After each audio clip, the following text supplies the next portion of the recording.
Welcome, sales professionals, to Sales Trainers List and Sell Online. We are today, the show is session T for traction. That is, of course, building market share. T209, it's the 9th section, and we are edging our way through, or into at least, listing presentations. And it's high on the agenda as we move forward. Today's session, as it relates, is going to be, and it's pretty much been the theme for most of the week, even though we've presented it in a different way. But today's session will be about platforming your listing. So listing, platforming, or getting your list and putting it on a platform. So often I talk about, the fact that, you don't want to be, if you find yourself competing with other estate agents, that's pretty much because you haven't figured out your rigid agenda. You may be trying to, cater for everyone. You might be at the beginnings of your learning experience, and that's understandable. But invariably, what you're most likely doing is behaving at a listing presentation in a reactive disposition, more so than a proactive disposition. And a proactive disposition is one that affords you control, where you are in control of the listing. Now, I can honestly tell you, over the years, this has been easily the first thing that I look to establish. I mean, I use lots of things, even in the setup, in the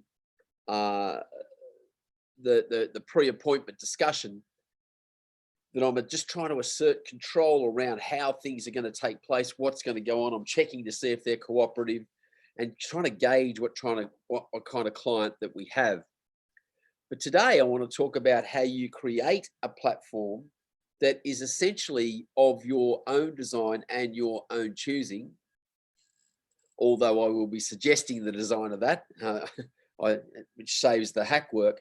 But if you can establish that platform, that premise by which you're going to be presenting, it means that you're not competing against other agents on their terms. And if you're competing against them on their terms, invariably what's going to happen is you're going to find yourself in a position where essentially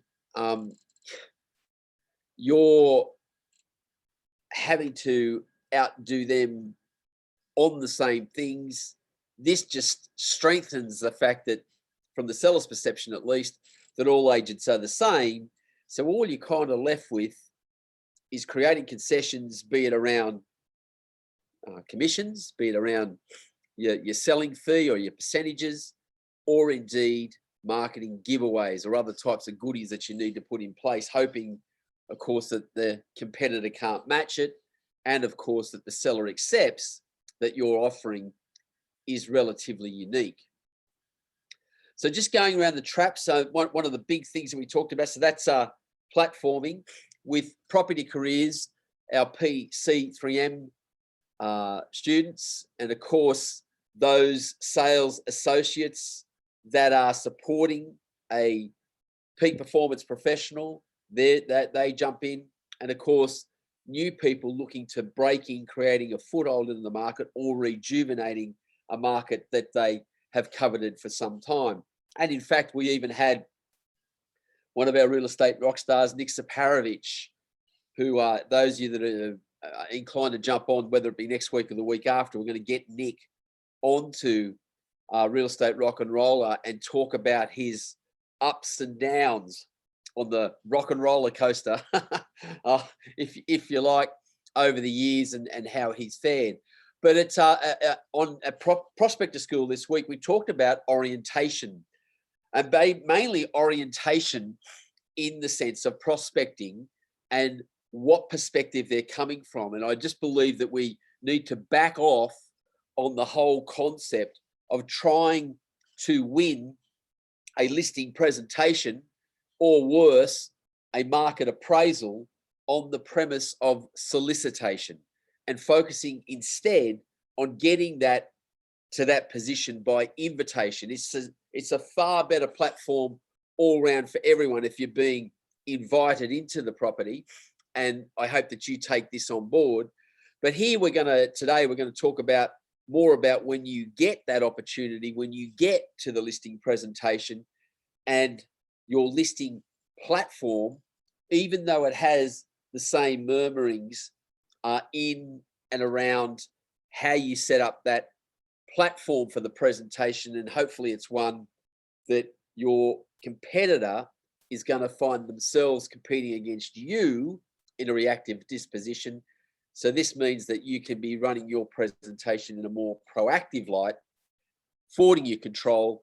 And the thing I spoke about this morning with the McDowell's crew over there in New Zealand, as we launch into a 14-week campaign on their listing presentation, how you can create a product that is completely contrasted against the competition of your own choosing, not be subjected to any fee discounts, not be subjected to any marketing concessions or otherwise, and actually winning the listing by them saying to you, them kind of closing themselves rather than you having to ask for the business. As crazy as that sounds, that is, again, a great control factor. If you can get it to the point where clients during the presentation are saying, okay, you got me, what have I got to do? That's far better than you having to overcome objections, because I believe a listing presentation needs to be objectionless.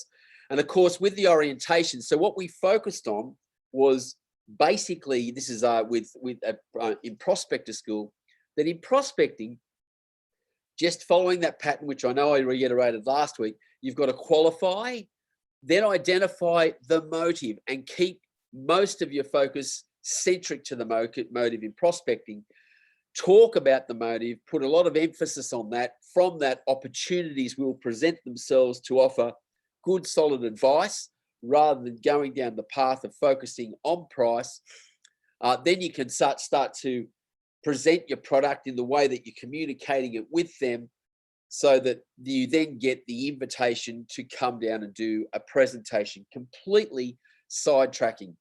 And how do we do that? Well, I'm going to talk about this today, but it starts off not just with the constant verbal communication, but as soon as is plausible, once you've identified a seller, in just sending out the property seller's research guide. Now, if this property seller's research guide, if you're utilizing that and it is directly parallels that which we push out through Sales Trainer, through Property Marketer, through Real Estate Rockstar, and through, of course, Steam, our sales team engineering, if you're utilizing that, you'll know that it sets up this platform to which I allude.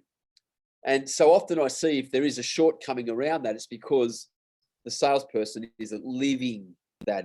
They aren't doing that which is contained inside that report. So if you're putting it out and you get down there and run a presentation which doesn't parallel that which sits inside the property seller's research guide, that conflict will be detectable, and that USP, that unique selling proposition, is pretty much lost. So we're actually telling the sales associates in their prospecting to get that out pretty quickly, even though that's a good precursor to a listing presentation anyway. And if you've got one working with you, that's just going to be setting you up for the right premise and indeed the right platform. From there, we're then saying that you should perhaps even put them straight onto the SMS route. I've told you many about that. This is a demonstration of activity, clear-cut evidence that people are entrusting their listings to you. They're being moved wherever they want to be. And as long as most of those messages sit with that, then that's going to be consistent with what you've got going on out there as well. I've also added in that I believe that even though we're not at the stage of doing a listing presentation, and I also believe that this completely mitigates the need to actually get into dialogue around pricing, which I think is, as I've said many times, especially as it relates to a CMA, comparative market analysis or comparative pricing, is completely subjective. And I'd rather not enter into debates around that. And I certainly don't want to be labeled with a number. So we're actually saying that you should send out a CMA to them early on. They've identified themselves as a seller. You simply prefab it with a call and just say, look, would you like me to send information about recent sales out there? I would fully prepare the CMA. The only thing it would be devoid of is my opinion as to where it sits comparatively. I prefer to leave that up to the seller. We are constructing right now a cover letter that goes with that, that more or less makes it clear and echoes the sentiments of the property seller's research guide, and basically says that you know, this information is largely subjective. No matter what price you arrive at, I wouldn't sort of hang my hat on it. You're going to get a clearer cut indication dependent upon the professional capacity of the sales professional as to whether or not they can leverage it beyond the comparative indications that we're getting here, and protect that value through marketing communication. So it's just echoing the sentiments, and you're giving them that information. It is also then causing good fodder to have continued conversations before they get to the point of wanting to go down the path of a listing presentation.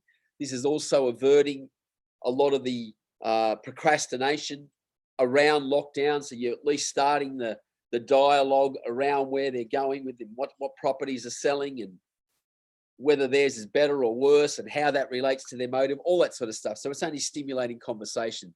So we're saying send that out devoid of any opinion of your own, and at least they've got that information and you're communicating back and forth around it. Then we're moving to the welcome home invitation, inviting them to current welcome homes, even if those properties, I should say, are not open for inspection. So if you're in a state where you've got lockdown constraints, Ange, I can see you're on here. I know that you'll be savvy to this because we've talked about it. And the same with you, Stuart Hatfield. You know, what you need to do is basically, even those that you're going to be opening, because I believe down in Melbourne, you can now show properties once again. So when it's new to the market, you can still send out a modified welcome home invitation. So it's still open to be viewed. They just have to make a showing one-on-one. You're still making it clear that they can see the property in light of the fact that they are looking at coming on the market to compare it to their own. And I believe this is just great service, which is tantamount to you winning favor in and around the listing. And don't forget, guys, listing always comes before selling. The market roundup, which is your monthly newsletter, that needs to go out. 2View websites as a great marketing medium. This sort of helps you around the fact of COVID. It doesn't cost anything for those of you that are members of Property Marketer to offer this service across to sellers. It also creates a platform where they can be communicating back and forth with buyers in an off-market fashion, although I don't totally recommend it. As I've said many, many times before, you don't tell people what you don't do. You tell them that you do everything and offer them choice around it so long as they understand what they're doing. So if they want to go down the off-market thing, I'm happy to do that, and I'm happy to actually sell the property and take their money. But I will at some stage still walk them through the virtues of properly marketing their property so that they do indeed give it every conceivable chance of that value being leveraged, and indeed that they are then going to get the optimum outcome for their property. Then we want to move into case studies. That's something I will talk to you guys about in the coming weeks, but you definitely inside your listing presentation, definitely inside listing pad as we go forward, we want to have significant case studies. So start compiling those, start focusing on them, especially as it relates to lockdown. So if you've had success stories, you want to make sure that you are indeed pushing these back to incumbent sellers. So when you sat in the listing presentation, you're actually saying to them, here are some people that are just like you. Their motive was very similar. This is the marketing product they went with, and here's the success that they had. We estimated value in between here. This is what the comparative value said. Market value, however, had us all in disbelief because this is the result that we got, or maybe didn't get. But at least we can show that people move successfully and sellers are like sheep. If they can see evidence of that, you're thoroughly prepared. You're now proactively getting your product in action and proving its worth significantly, which then, of course, makes it easy for people to buy. And as I talked about last week, and I'll just say it one more time, make sure that you've got all your buyers, especially those that have got all those characteristics that add up to them being A-class buyers, and that you can talk to these buyers individually and specifically as it relates to these properties during prospecting while these guys are in between having been identified and us working our way to being invited down to run the listing presentation.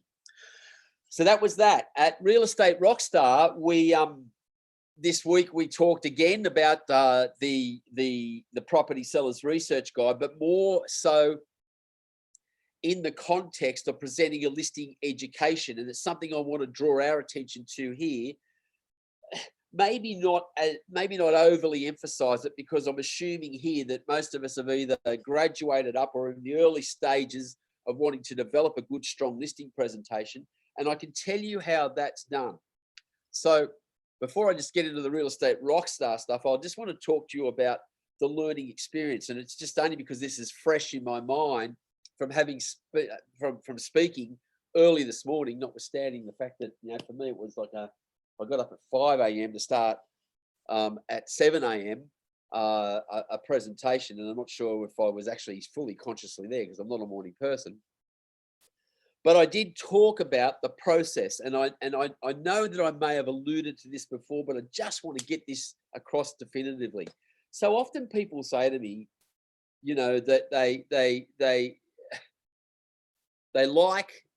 love attending seminars, they love listening to training, they love jumping onto something like this and listening to webinars, especially when it's all new and it's new material. And one of the things that trainers go through is this constant pressure to come up with something new. Now, I understand if you want need a trainer to come up with new jokes and not having to hear the same jokes over and over again. But in terms of new material, I get it. Yeah, it is pretty exciting. It's fun when you hear something new. So when you first see something or hear something, especially if the idea has a lot of merit and it makes a lot of sense, it is exciting. But you can't be constantly expecting that rush of excitement in training all the time. So the see now or hear now, that's the first part. I've seen that or I've heard it.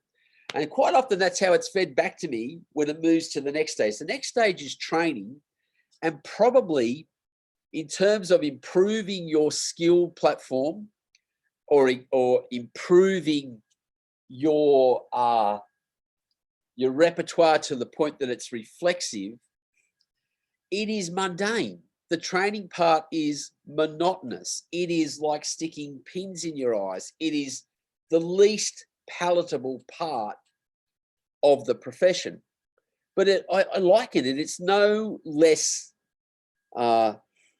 palatable than it is for a marathon runner to be in the lonely space of getting up each morning and pounding the pavements long before the competition, long before there's an arena full of people, long before there's any other participation other than that comes from within yourself and discipline around it. So you've got to go through that. You've got to hear this over and over again to the point that it's just verbose and you've had enough of it. Yeah. I actually believe to the point where you are anticipating what's going to be coming out of that trainer's mouth. It's like listening to the same song 1,000 times and you just know the words, and then you start to hear all the little licks and all how it runs, and some of you might even fancy yourself at singing it. Now, look, that is the point, or that phase is where you go from see now, or I've heard that, I see, I've heard that, or I've seen it, to we start to say, I know it. I know it. But you need to understand that seeing and have heard it and knowing it doesn't wash. That's not good enough. Because you've got to move to the third phase. And the third phase is installation. The third phase is implementation. The third phase is doing it. And when you're doing it, you will literally cock it up. You will make a mess of it as you start to introduce that. But then as you start to perfect it, you move from see now, know now, do now. And the do now is what feeds the know now even further. And in some respects, feeds the see now. Listen to this, listen to how I said this, listen to the different way that it is now coming out, and you're making it your own. So I just implore you to understand that, you know, it's not about necessarily, although I try awfully hard to do this, about me being there and trying to entertain you in as much as improve your disposition and improve your professional capacity. You have to go through the monotony. You have to go through the repetition. You have to go through the pain of doing it. Sebastian has just sent me a message a few minutes ago and just saying that repetition is the mother of skill. It is indeed, you know, and but the offshoot of this, and we just happen to be talking about Hill and Vatiri, and it's something that I talked about with Sean when he jumped on with the guys over in New Zealand this morning. I said to him, without him even being prepared, what are the two major ingredients that you've learned are the catalyst to winning listings? And he left behind all the skill, all the repetition, everything he knows, even though he has improved immensely in that area. But he basically said enthusiasm and confidence. And I said, where's that coming from? And it's obviously coming from him having been through I've heard that, I see that. So the see or hear now to the I know it, but now I'm actually doing it. And that's feeding my enthusiasm and confidence. And as I said to you, they're the two essential ingredients to win listings repeatedly. So that's important that we understand that as we move through this phase. Okay. So when we got to, and with Property Marketer, so we're getting ever so much closer. We are now changing basically the orientation of how we prospect. We're making it very much motive focused. We're making it very much service focused. I keep saying, make it about the give until it hurts. So we're offering advice ahead of price. We're staying away from this notion of trying to be valuers and instead being marketers. We're making it clear that we don't work with necessarily what is rather than what could be. So we're rather than being, you know, I guess, statisticians, rather than us actually being analysts, we're being pragmatic in that we're being creative and we're pushing to improve the disposition. So through your professional capacity, I just openly say to a seller, I'm able to perform things that you're not able to do for yourself. That's why you pay me. So when we get to listing platforming, and this is something I've been talking a lot about, you know, with my guys down south in Melbourne, there's Tyler and a couple of others, and getting them to understand in the listing presentation. Again, I've got, you know, agents that are up north in Brisbane, and I'm saying to them very, very, like with Brett, what I've been saying to them over and over and over again is you just need to get into the flow of getting people to make sure that their focus is centric to your professional capacity. And this is done through you demonstrating professionalism and just showing a degree of care. And then what you need to do is set something up. So what we do that with the Property Sellers Research Guide. And then what we do is we make sure that our prospecting is centric to that. It then has the flow and effect that when you get to the listing presentation, that your presentation is consistent with what's been said inside the Property Sellers Research Guide. So that platform is set, and then we can confidently at this stage be saying to a prospective seller that, you know, comparative price is just subjective. It's not a debate that I need to enter into. I just need to inform you and empower you to calculate as best you can where the value is. But the reality is, in practice, should we get the marketing equation right? Should the right buyer be at large? Should we then, when we get them, should their perception be maximized at the point that they first inspect the property? So long as our negotiation skills are in place and we create that value parameter correctly, well, then we're going to be able to leverage the value of your property beyond compare.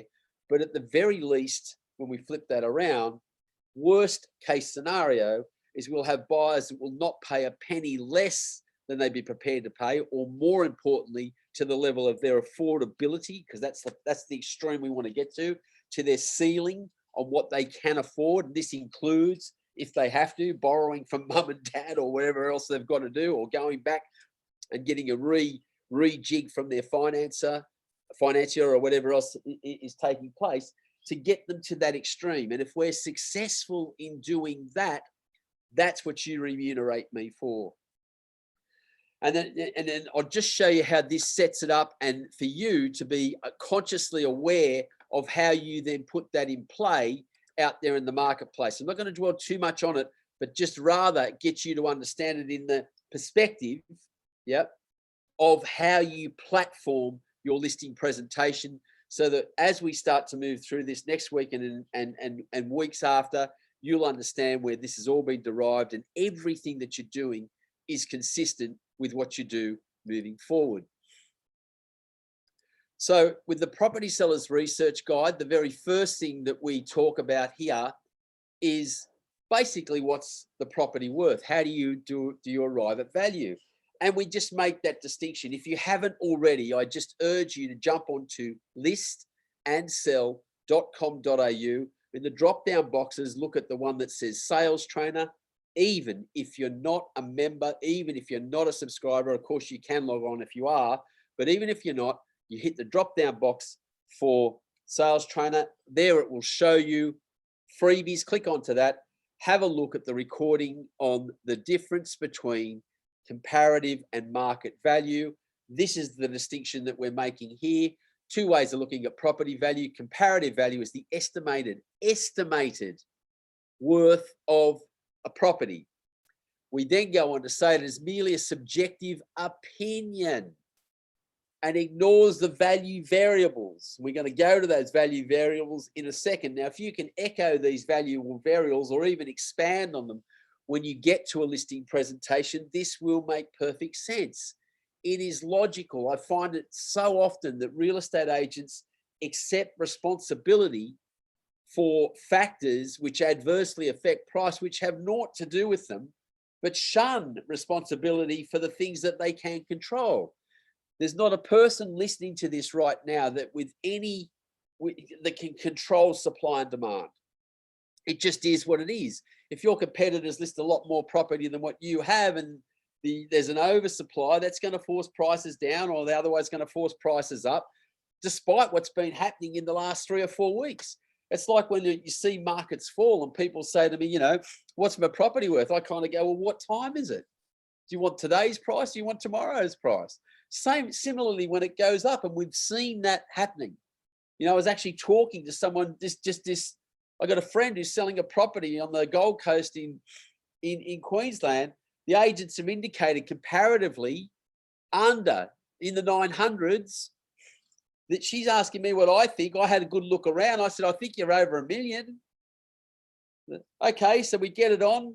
She says, after a period of time, I want more, at least 1.1. 9 offers last weekend from 9 different buyers. She says, what do I do? I said, just tell them all that you're in no hurry. You've maybe changed your mind. You haven't been able to find anything. She goes, but I have. I said, just do as I say. Sure enough, 1.275 is the eventual sale price. This is just sorry, let me say again, forget sale price, is its market value. Market value is completely contrasted to comparative value. It's not much more than a benchmark, and we need to make this clear. You can actually see here in the interactive version of this, we are allowing sellers to click on the electronic, the soft copy version, to click on it and order from you a comparative market value, a CMA. We need to send them that comparative market value report. This creates the great foundation for good discussion in and around it, but it also allows you to affirm the fact that comparative value is just subjective. We then move to market value, and we basically say, what will my property sell for? Market value is what a property actually sells for, and this can be above or below the comparable estimation.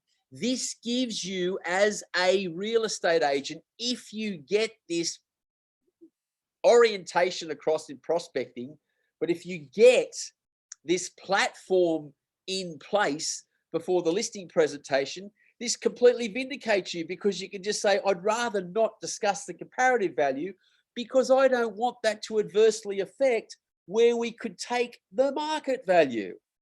And after all, market value is what you're going to receive. You aren't going to receive comparative value. So is it better than that I have blinkers on to just make that the best number that I possibly can? And I think you'll find that people will be able to look at that. This is why we've had situations where, again, Sean Donovan says to me, I listed the property and as an afterthought, they're asking me what I think it will sell for, because he got them focused on his professional capacity, and there was confidence that he was able to fulfill it to that end and getting those people the best. That's what you need to focus on.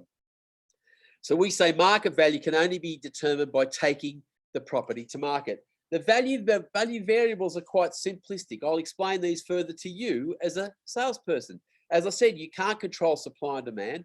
You definitely can't control fiscal policy, interest rates rising up or down. You can't control what the bank's criteria are for LVRs, what sort of deposit they need to have compared to the amount of money they're able to borrow. You can't control serviceability and all those things. And invariably, those factors will adversely or positively affect a buyer's power, what they can and can't spend, and it will, which in turn adversely or positively affects property values. So there's uncontrollable variables, and we make this clear inside the Property Seller's Research Guide. And then there's those that you can control. And what are the ones that you can control? Well, it's pretty straightforward. Marketing, negotiation, and communication. Now, I have searched high and low. I recognize that there is that third, that final wheel, fourth wheel, if you like, is the personality and whether or not they like the salesperson. I get that. But I got to tell you, I've actually had situations over the years, many, as I got better and better at what I did, where I listed properties for people I didn't personally like. And there were many instances where I knew that they didn't go on me that much, but they would still come to me as a consummate professional because of my capacity in these three areas. I wouldn't be sitting there relying purely on the fact as to whether or not you're likable, especially if you've got designs on fulfilling your capacity in terms of success. I would be focused more so on, your capacity as a marketer, not just understanding marketing, not just knowing how to get people to invest in it, but thoroughly understanding marketing in the sense that you are a marketer. Same with negotiation, to move from understanding the importance of negotiation to actually physically becoming a negotiator, and the same from communication to communicator. So we say we believe what an engaged agent brings to the table. I think we need to make this admission. I say to people openly, no, you don't need to spend money on advertising. You don't even need to spend money, truth be known, on an agent not to sell the property. In fact, of late, anyone could sell a property. Anyone could introduce a buyer to the property just purely by the fact that supply is well and truly below demand. So finding a buyer, and we have to learn to conceive this, is the easy part. Knowing what to do with the buyer to maximize the outcome from there. And it could be as simple as saying, like, what are you going to do if you sell it yourself? And I often said this for sale by owners. What are you going to do if a buyer makes you an offer that's below what you want? They go, I say no. And I go, well, and then what? And there's silence, and they go, well, I say no. And they go higher, don't they? I said, no. No, I said, but what I can tell you is 99 buyers out of 100 offer less than they're prepared to pay.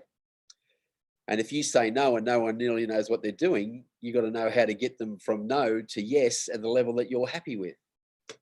That's what you pay me for.